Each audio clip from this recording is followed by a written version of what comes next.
নমস্কাৰ মই প্ৰঞ্জিতা সুতে লৈছো অন্যটা আপডেট ইতিমধ্যে গম পাইছে আৰক্ষীয়ে এনেকুৱা কৰিব নালাগিছিল বুলি মাত্ৰ উল্লেখ কৰিছে এগৰাকী যুৱকৰ মাতৃয়ে তেওঁ কৈছে যে কটনত মোৰ ল'ৰাটো পঢ়িবলৈ পঠিয়াইছিলো তেওঁ যে কিবা কাম কৰি আছে গম নাপাও হি যে ডেলিভাৰীৰ কাম কৰে মই নাজানো বুলি কৈছে জ্ঞানদীপৰ মাতৃয়ে এই প্ৰতিক্ৰিয়া ব্যক্ত কৰিছে সংবাদ মাধ্যমৰ সন্মুখত আচৰিত কথা কালি যেটো ঘটনা সংঘটিত হ'ল সেই ঘটনাটোৰ পাছত সমগ্ৰ ৰাজ্যজুৰি প্ৰতিক্ৰিয়া অব্যাহত আছে সকলোৱে কৈছে যে ল'ৰাজন যথেষ্ট জ্ঞানী গুণী জ্ঞানী আৰু সেইভাবে হয়তো নিজৰ মাতৃৰ ওচৰত বুজা হ'ব খোজা নাছিল মাতৃৰ পৰা টকা হয়তো বিচৰা নাছিল আৰু সেইভাবে নিজৰ টকা নিজৰ খৰচ নিজে উলিয়াইছিল জ্ঞানদীপে আৰু জ্ঞানদীপৰ এই মহানুভৱতাক লৈ জ্ঞানদীপৰ এনে জ্ঞানীৰ মনোভাৱক লৈ সকলোৱে এতিয়া প্ৰতিক্ৰিয়া ব্যক্ত কৰিছে ইয়াৰ বিপৰীতে আৰক্ষীৰ বৰ্বৰতাক লৈ সকলো এতিয়া খঙত অগ্নিশৰ্মা যে খাকি পোছাকযোৰ পিন্ধিলে বুলিয়ে ইমান বৰ্বৰ কিয় খাকি পোছাকযোৰ গাত লাগি আছে বুলিয়ে তেওঁ এনেকুৱা ধৰণে আইন হাতত তুলি ললে কিয় তেওঁ যদি কিবা ভুল কৰিছে তাৰ বাবে শাস্তি আছে কোনোবাই যদি অপৰাধ কৰিছে তাৰ বাবে শাস্তি আছে কিন্তু এনে ধৰণে ৰাজপথত মাৰধৰ কৰিব নালাগিছিল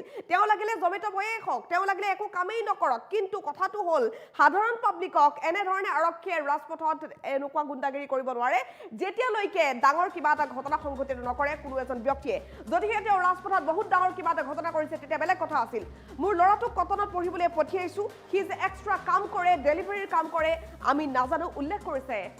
জ্ঞানদীপৰ মাতৃয়ে সংবাদ মাধ্যমৰ সন্মুখত মন্তব্য প্ৰকাশ কৰিছে আমাক নজনোৱাকৈ হি পাৰ্ট টাইম কাম কৰিছে মাকে লগতে কৈছে যে মোক হয়তো হেঁচা দিব খোজা নাছিল সেইবাবে হি এনেকৈ কৰিছে মোৰ ল'ৰাটোৰ কিবা হোৱা হ'লে কি হ'লহেঁতেন তাক লৈও প্ৰশ্ন কৰিছে মাতৃয়ে মোৰ ঘৰত কোনো নাই ছোৱালীজনী আৰু মই অকলে থাকো কিমান দুখ লগাকৈ কৈছে কথাখিনি মাকে মোৰ কাকো দোষাৰোপ কৰিবলগীয়া নাই কিন্তু ল'ৰাটোৰ যাতে একো নহয় এই কাটৰ আহ্বান জ্ঞানদীপৰ মাতৃৰ বহুত কষ্ট কৰি হি পঢ়িছে মোৰ চাকৰি হোৱা 4টা বছৰ শেষ হৈছে গতিকে বেছি হেঁচা দিব খোজা নাছিল সবই মোৰ ল'ৰাটোৱে আৰক্ষীয়ে ফাইন কাটক এনেকুৱা কৰিব নালাগিছিল এই প্ৰতিক্ৰিয়া জ্ঞানদীপৰ মাতৃৰ মোৰ ল'ৰাটোক ৰাইজে সমৰ্থন কৰক বুলিও আহ্বান জনাইছে জ্ঞানদীপৰ মাতৃয়ে কৈছে ডেলিভাৰী বয় হিচাপে যে হি কাম কৰিছে মই গমেই পোৱা নাছিলো ডেলিভাৰী বয় জ্ঞানদীপৰ মাতৃয়ে প্ৰতিক্ৰিয়া প্ৰকাশ কৈছে যে মোৰ ল'ৰাটোক কটনত মই পঢ়িবলৈ পঠিয়াইছিলো হয়তো পঢ়াৰ খৰচৰ বাবে বা অন্য কিবা খৰচৰ বাবে তেওঁ এক্সট্ৰা কাম কৰিছে হি যে এক্সট্ৰা কাম কৰে ডেলিভাৰীৰ কাম কৰে বুলি আমি নাজানো জ্ঞানদীপৰ মাতৃৰ এটো প্ৰথম প্ৰতিক্ৰিয়া আমাক নজনোৱাকৈ হি পাৰ্ট টাইম কাম কৰিছে এই কথা উল্লেখ কৰিছে জ্ঞানদীপৰ মাতৃয়ে মোৰ ল'ৰাটোৰ কিবা কোৱা হ'লে কি হ'লহেঁতেন এই প্ৰশ্ন জ্ঞানদীপৰ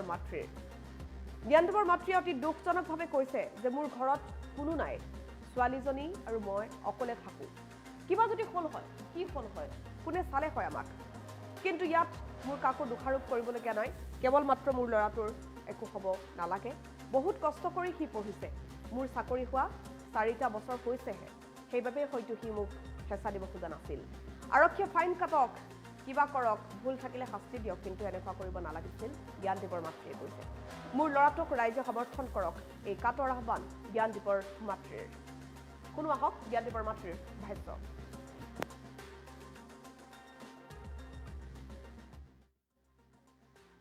মই পুলিচতে কৰোঁ কিন্তু মোৰ ল'ৰাটোক পঢ়িব পঠিয়াইছোঁ খালি গুৱাহাটী কটন কলেজত সি এক্সট্ৰাকে যে কিবা কৰিছে সেইটো মই নাজানো কালি ৰাতি যেতিয়া সি লগৰীয়াই ফোন কৰিছে 8-9টামান বজাত এনেকা ঘটনা হৈছে জ্ঞানদীপৰ লগত মইতো নাজানো ন জ্ঞানদীপে যে এক্সট্ৰাকে এনেকৈ প্ৰাইভেট কিবা জমেটো কিবা কাম কৰিছে মই জানো কেমেৰা এটা আছে তাৰ সি এডিটিঙৰ কাম কৰে কিন্তু সি পাৰ্ট টাইম আমাক নজনাকৈ কি কৰিছে সেইটো আমি নাজানো আৰু পইচা পাতি সীমিত পইচা দিওঁ চলিবলৈ যিটো মই পাৰোঁ সেইটো মই দিওঁ দৰমহা পইচা পৰা মোৰ 2টা ল'ৰা-ছোৱালী কিন্তু মাৰাটো বেয়া পাইছোঁ মই কাৰো পক্ষে একো ক'বলগীয়া নাই মই ল'ৰাটোক এনেকৈ মাৰিছে ল'ৰাটোৰ যদি কিবা এটা ঘটনা হ'লে মোৰ যাবলৈ মানুহ কোনো নাই পিছত মোৰ দেউতা অসুখীয়া হৈ আছে মোৰ ছোৱালীজনীয়ে মই অকলে থাকোঁ আৰু সম্পূৰ্ণ মোৰ ডিউটি থাকে মই একো ক'বলগীয়া কাকো নাই কাৰো ওপৰত দোষাৰোপো কৰা নাই মোৰ ল'ৰাটো খালি যেনে তেনে ভালে কুশলে এইবিলাকৰ পৰা অকণমান মোক ৰাইজে কিবা এটা কৰিলে সেইটো বেলেগ কথা তেওঁ মাৰাটো বেয়া পাইছোঁ কিন্তু এনে মোৰ ফালৰ পৰা একো আপত্তি নাই বহুত কষ্ট কৰি পঢ়িছে কাৰণ মই চাকৰি মোৰ মাত্ৰ 4 বছৰ হৈছে মোৰ চাকৰি ইমান দিনৰ চাকৰি নহয় মোৰ চাকৰি 4 বছৰ হৈছে মোৰ 2টা ল'ৰা-ছোৱালী পইচা দিব লাগে সেইটো কাৰণে মই কি ভাবিছে চাগে মাক ইমান প্ৰেছাৰ নিদিওঁ অলপ মানে পকেট মানি হওক বা কিবা এক্সট্ৰা খোৱা বোৱা বস্তু পইচা লাগে ন সিহঁতক সেইটো কাৰণে সি চাগে সম্ভৱ এই কামটো সি পাৰ্ট টাইম হিচাপে লৈ কৰিছে চাগে মই নাজানো আৰু বাকীখিনি মাৰাটো মানে তাক দি মাৰাটো বেয়া পাইছোঁ হয় ফাইন কাটক, তেওঁ কিবা এটা বেয়া পাইছে, ভুল হৈছে, চৰ এটা মাৰিলে ভাইটি হিচাপে মাৰিছে সেইটোও বেয়া নাপাওঁ, কিন্তু তেওঁ এনেকে মানে মাৰিছে। তাৰ যদি ঘটনা হ'লে মই ৰাতিখন মই কেনেকে গ'লো হ'লে তাক মই, বা তাৰ ককাকৰ বৰ্তমান বেমাৰ, সি ককাকো যাব নাই, আৰু মই দেউতাহঁতৰ ওপৰতহে নিৰ্ভৰ কৰি চলি আছোঁ। দেউতাহঁতে মোক চোৱা চিতা কৰে, মোৰ দৰমহা পইচাই মানে প্ৰায় নোজোৰা নিচিনাই, কাৰণ দুইটাই টাউনত থাকোঁ। সি গুৱাহাটী টাউনত থাকে, মই তেজপুৰ টাউনত থাকোঁ। মোৰ ইমানেই ক'বলগীয়া, মোৰ ল'ৰাটোক খালি যেনে তেনে অকণমান হ'লেও মানুহে ৰাইজে অকণ ছাপোৰ্ট কৰক, কিন্তু মানে শাস্তি নিদিয়ক। আৰু হয় আৰক্ষীত কৰোঁ, কিন্তু আমি তেনে নকৰোঁ, আমি ভাল বিহেভেই কৰোঁ, চবকে সুধি লওঁ ন, মানুহৰ হেৰি এটা মানৱতাও থাকে ন চবৰে। তেওঁ বেটেলিয়নত আছিলে, তেওঁ চাব ইনস্পেক্টৰ প্ৰমোশ্যন পাইছিলে, তেতিয়া তেওঁ ঢুকাই গ'ল 11 চনতে। মই পুলিচতে কৰোঁ, কিন্তু মোৰ ল'ৰাটোক পঢ়িব পঠিয়াইছোঁ খালি গুৱাহাটী কটন কলেজত। সি এক্সট্ৰাকে যে কিবা কৰিছে সেইটো মই নাজানো। কালি ৰাতি যেতিয়া সি লগৰীয়াই ফোন কৰিছে 8-9টামান বজাত, এনেকা ঘটনা হৈছে জ্ঞানদীপৰ লগত, মইতো নাজানো ন জ্ঞানদীপে যে এক্সট্ৰাকে এনেকৈ প্ৰাইভেট কিবা জমেটো কিবা কাম কৰিছে। মই জানো কেমেৰা এটা আছে তাৰ, সি এডিটিঙৰ কাম কৰে, কিন্তু সি পাৰ্ট টাইম আমাক নজনাকৈ কি কৰিছে সেইটো আমি নাজানো। আৰু পইচা পাতি সীমিত পইচা দিওঁ চলিবলৈ, যিটো মই পাৰোঁ সেইটো মই দিওঁ, দৰমহা পইচা পৰা, মোৰ 2টা ল'ৰা ছোৱালী। কিন্তু